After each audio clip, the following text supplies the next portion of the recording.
Bonsoir, vous avez 20 ans, vous avez déjà fait 20 films X professionnels. Bien, alors à 13 ans, vous décidez de plus manger de viande. Vous devenez végétalienne, ce qui n'est pas végétarienne. Attends, moi j'ai vu un film et manger de la viande.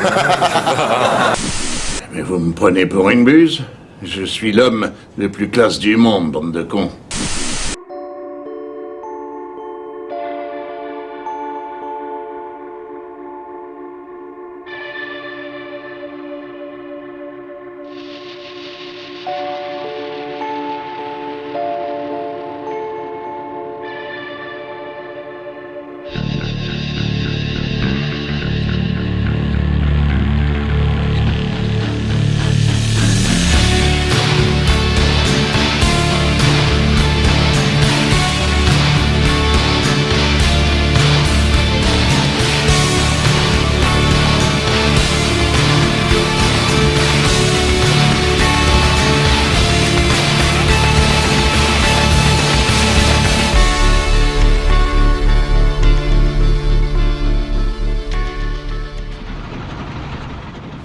Ok, au départ de la manche 1, je suis 9ème sur la grille, je pars à l'intérieur, ce qui n'est pas une très bonne nouvelle. Là, à ce moment-là, je me demande un peu comment je vais faire pour partir. Et je décide de tricher un peu, voilà, en montant largement sur le vibreur. Voilà, le départ est un peu sport, il y a déjà un condisciple là qui s'est foutu en l'air. Donc évidemment les conditions sont légèrement humides comme on le constate. Là il y a tout le monde qui cherche un peu sa trajectoire. Et là j'ai failli faire une bonne opération, mais au dernier moment voilà, j'ai hésité à monter sur le vibreur parce que c'était un peu interdit quand même.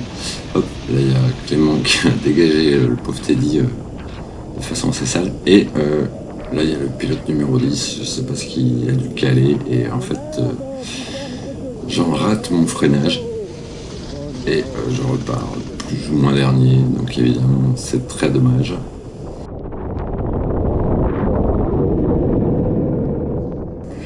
Ici, je dépasse le kart numéro 12 qui a calé, un dénommé Guillaume, mais pas notre Guillaume national, un autre Guillaume, dont on reparlera plus tard. Donc là, je suis en queue de peloton et je sais pas pourquoi j'ai décidé de parcourir beaucoup plus de chemin que les autres pilotes. Ici, un autre confrère, Ota, ça va être un peu la constante pendant cette course.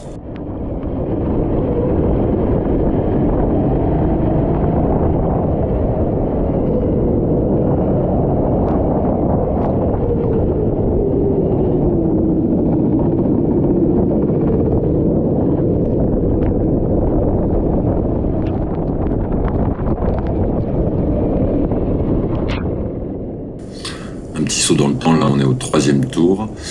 Je sais pas du tout où j'en suis en termes de classement et autres paramètres. À cause d'une visière dont le pare-buée n'était plus très étanche, j'ai décidé de rouler visière ouverte, ce qui s'est avéré être la plus mauvaise idée de la journée, puisqu'au bout d'un moment j'avais carrément de la boue sur les lunettes. Donc là il y a un autre compatriote qui s'est visiblement sorti. Donc là voilà, on fait des petits sauts dans le temps parce qu'il se passe quand même pas grand chose. Donc je disais surtout que à ce moment-là je n'y vois plus rien du tout. Clairement je pilote là, et là il y a le fameux Guillaume dont on parlait tout à l'heure qui me laisse par terre avec un dépassement magnifique. Bon, ceci dit, à ce moment-là clairement je n'y vois plus rien. Je roule plutôt doucement, au souvenir. Surtout je freine souvent très tôt. Le seul but est de finir la course et de ne pas me sortir. Et là, il se passe une belle cascade. Voilà, Guillaume qui dépasse un concurrent. Et là, on me voit mettre des petits coups de volant parce que moi, je l'avais pas vu. Je l'ai juste vu au dernier moment. Et donc, un peu plus loin, là, on voit que je me tape toutes les flaques. Simplement, encore une fois, parce que je ne les vois pas. Et là, j'ai rajouté quelques effets sur la vidéo qui sont assez fidèles finalement par rapport à ce que je voyais sur le moment. Voilà, donc on distingue des contours, donc c'est assez difficile quand même de se repérer, d'aller vite. Enfin bon, c'est pas non plus l'excuse de l'année, mais tiens, alors là il y a encore un condisciple qui s'est foiré. Donc avec tout ça, là c'est Guillaume, mais le nôtre, qui a calé, tout simplement. On continue au 12e tour, tiens, il y en a encore un autre qui s'est foutu dehors. Et puis encore un, voilà. Donc en fait, avec tout ça en roulant à 2 à l'heure, je vais quand même finir 6e de la course, alors que les seuls dépassements que j'aurais fait auront été sur des, sur des pilotes à l'arrêt. Voilà, donc nickel. En tout cas, je suis bien content à ce moment-là de finir sans m'être sorti une seule fois. Bon, après ça m'aura coûté au moins 2 secondes au tour, mais je suis resté sur la piste.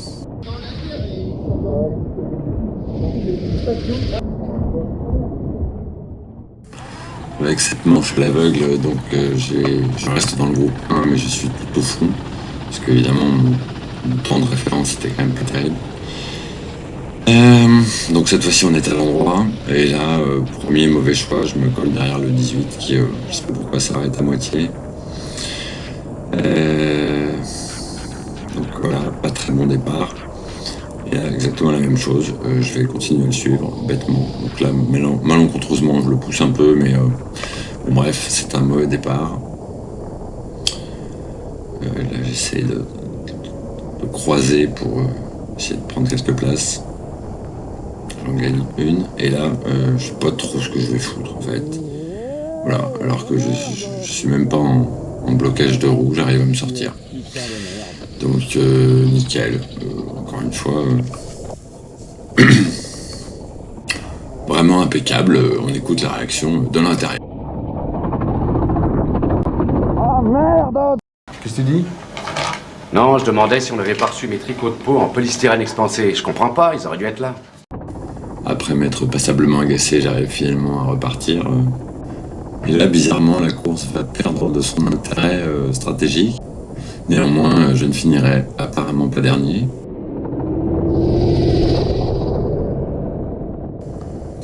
Donc là, alors que j'ai l'impression de rouler propre, je vais me rendre compte, notamment après la course, qu'il va me manquer au moins 3 secondes par rapport au temps mettons des 5 premiers.